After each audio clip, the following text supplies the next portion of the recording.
So in the last video, we said we're going to skip numbers 1 and 2 as those were general questions. Now we're going to go to number 3, which is our first specific question because it gives reference to a specific line in lines 25 through 31.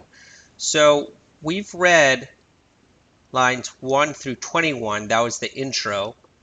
And this is referencing lines 25 through 31. So I'm also going to read these lines here as well, lines 24, lines 22 through 25. Because if we read all this, then we've read basically lines 1 through 31. This is all about taking things piece by piece, the whole piece by piece strategy. So it says in lines 25 through 31, the narrator muses over, then rejects the notion that what? So we're going to use the strategy of don't look at the answer choices. We're going to read it and then create our own answer ourselves. Then we will go back to the answer choices and kill the ones that are least like our answer in order to get the correct answer. But first, it says lines 25 through 31. Well, I'm going to read a little bit before because I want to get this piece after the intro. So this is line 22. And before line 25, I want to read 22 through 24 as well, so we can get more of the passage. So let's read it. In reality, that Bombay was almost brand new when I knew it. What's more, my parents' construction firm of Merchant & Merchant had been prominent in its making. In the 10 years before my own coming into the world, the city had been a gigantic building site. As if it were in a hurry to become, as if it knew it had to provide itself in finished condition by the time I was able to start paying attention to it. No, I don't really think along such solipsistic lines. I'm not over-attached to history or Bombay. Me, I'm the under-attached type. Okay, so it says in lines 25 through 31, the narrator muses over, then rejects the notion that, so this is key here, as if it were in a hurry to become. So in the 10 years before my own coming into the world, the city had been a gigantic building site, as if it were a hurry to become, as if it knew it had to provide itself in finished condition by the time I was able to start paying attention to it. So the narrator, don't look at the answer choices right now. What is the narrator saying? It's as if the city was in a hurry to build itself to become in finished condition by the time the narrator was born. So that's kind of a pretty conceited thing to say, like, oh, the city itself, the whole city of Bombay had to go in, be in a hurry to finish construction and be in finished condition by the time the narrator, arrived in this world. And then he says, no. So he kind of backs up, like, I don't really, think so. A lot of you may get confused over this. Like, so many people won't even know this word, solipsistic. You don't really need to know. So we can still figure out without this. But if you want to know what solipsistic means, it's basically the view that you're the most important thing in the world. You're the only thing that matters. So he's saying, I don't really think along such solipsistic lines. So I'm not, that conceited. I'm not that arrogant. I'm not the most important thing. I'm not the only thing that matters. So now let's go to the answer choices. We've answered it ourselves. Let's go to the answer choices, and instead of picking the right one, let's eliminate the answer choices that are least like what we just said. A, Merchant & Merchant played an important role in the building of Bombay. No, we didn't say that. Remember, our answer is, we said that the city had to kind of build itself before the narrator came into being, kind of an arrogant view, and then he backtracks on that. He says, no, no, no, no. He started paying attention to Bombay at a young age. No, it's not that wasn't our answer. His anticipated birth was one of the causes of the rush to finish the building of Bombay. Yeah, that kind of matches what we said, so let's keep this. Bombay had been a gigantic building site in the years before he was born. Nope, doesn't say that at all. So the right answer is C. Let's move on to number 4. In lines 32 through 43, the narrator uses which of the following literary devices to describe Bombay? So again, we've read 1 through 21, we've read 22 through 31, and then this one is saying 32 through 43.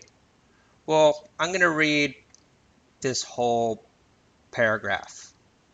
I'm going to also read 32 through 51. In terms of the piece-by-piece strategy, I want to get as much pieces of this passage as possible before I go back and do the general questions. So I'll just read a little bit after. So I'll read 32 through 51. After we do that, we've read basically 1 through 51, pretty much more than half the passage, or the majority of the passage. Okay, let's get started. But let me confess that even as a child, I was insanely jealous of the city in which I was raised, because it was my parents' other love. They loved each other, good. They loved me, very good. And they loved her, not so good. Her meaning the city of Bombay. Bombay was my rival. It was on account of their romance with the city that they drew up that weekly rota list of shared parental responsibilities. When my mother wasn't with me, when I was riding on my father's shoulders or staring with him at the fish in the Taraporewala aquarium, she was out there with her, with Bombay, out there bringing her into being. For of course construction work never stops completely, and supervising such work was Amir's particular genius. My mother the master builder, like her father before her. And when my father handed me over to her, he went off wearing his local history hat and a khaki jacket full of pockets to dig the foundations of building sites for the secrets of the city's past, or else sat hatless and coatless at a designing board and dreamed his lo and behold dreams. Okay, so now we got this piece out of the way. And it says in lines 32 through 43, what literary device does the narrator use to describe Bombay? So let's see, but let me confess that I was insanely jealous of the city in which I was raised because it was my parents' other love. So my parents' other love. They loved each other, they loved me, and they loved her. So they're describing the city as kind of like giving the city human characteristics. The other love, they loved her, referring to Bombay as her, as a female. Bombay was my rival. Again, it's kind of describing Bombay as if it were an actual person. So it was on account of their romance with the city that they drew up that weekly list or rota of shared parental responsibilities. When my mother wasn't with me, when I was riding on my father or staring with him, she was out there with her again. So all of this is giving Bombay kind of human characteristics as if it were a woman, her. Bombay was my rival. So that when you give a non-human thing like a human characteristics, that is personification. That's basically the definition of personification. When you give something non-human human, like characteristics. That's what personification means. If you don't know what these means, I'll go over them. So alliteration. Alliteration is basically when you have a sentence or groups of words that start with the same letter or consonant. Like if I said, oh, I don't know, the baby brings bees to bed. The baby, that's B, brings bees to bed. It's kind of dangerous and a very morbid example. I'm sorry about that. It's, B, B, B, B. So also, like, a lot of times there's, certain things in our everyday lives, like companies, like PayPal. That's an alliteration. P and P, Best Buy, or Bed Bath and Beyond. So that's what alliteration is. So it's not that. Allusion, that's just alluding to something without saying it, or referencing something without saying it explicitly. So that's not really allusion. And then simile, when you think simile, think similarity as comparing, a comparison. So simile is a comparison. So if I said, like, Jeff is as slow as a snail, or Superman is as fast as a speeding bullet, you're comparing Superman to a speeding bullet. Or Jeff, you're comparing Jeff is as slow as a snail. Those are examples of similes. So it's not that. So again, it's H, personification. So number 5. Number 5 is a general question, but we may be able to do it. We may be able to kind of do an exception to our rule of doing the specific ones first and the general ones later, because I think we've already read enough information to answer this. So, which of the following statements best captures how the narrator's parents balance their parental duties with their work at the construction company? And that's kind of talked about here. It was on account of their romance with the city that they drew up their weekly list of shared parental responsibilities. When my mother wasn't with me, when I was riding on my father's shoulder, staring with him, blah, blah, blah, blah, blah, she was out there with her, with Bombay, out there bringing her into being. For, of course, construction work never stops completely. My mother, the master builder, so she was working at the construction company, basically when he was with his father. And then it says, and when my father handed me over to her, he went off wearing his local history hat and a khaki jacket full of pockets to dig in the foundations of building sites. So he was also doing construction work here. So mom was doing construction stuff, and so was dad when they took turns taking care of the narrator. So again, we're answering the question before jumping to the answer choices. That's very important. The next step is to go through the answer choices after we've created our answer, go through the answer choices and not pick the right answer, but eliminate the wrong answers, because it's a lot easier. So we want to find an answer to say, like, okay, well, both the mom and dad were kind of like doing their own duties at the construction firm. She was doing whatever, the master building stuff, and he was laying the foundation. All right.